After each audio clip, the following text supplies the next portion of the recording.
Hi, my name is Sophia, and this summer I'm the Molding Technologies intern in the EPOX group at G&W Electric. In EPOX, there are also operation, manufacturing training, and automation interns. In this department, 50% of the work is done on the floor, while the other 50% is done in the office. This split is something I really enjoy because it allows me to make connections with the manufacturing employees as well as the office employees.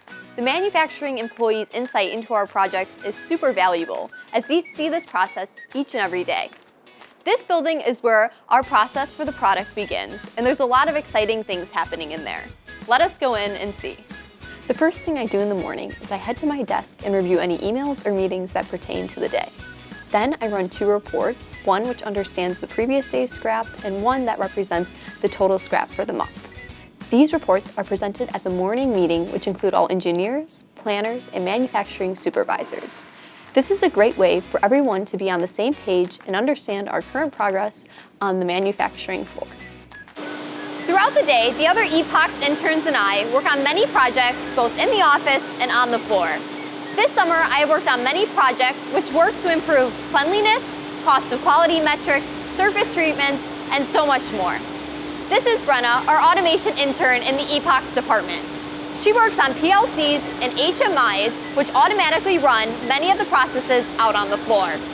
Much of her work is done to improve productivity and capacity. Automation is fairly new here, and Brenna is getting to see these developments firsthand.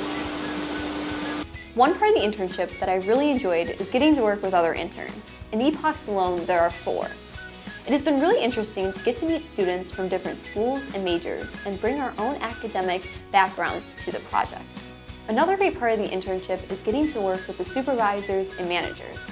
All interns get to meet with their managers bi-weekly, if not weekly, to discuss their projects and goals that they set in the beginning of the summer.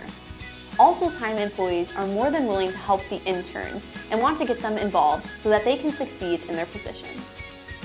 Out here is where the interns eat lunch together. When we aren't here, we can be found trying different restaurants in the Bolingbrook area. Spending this time together has allowed us to create lifelong friendships and memories. I am forever grateful for my time here, and I hope you consider a career at G&W Electric.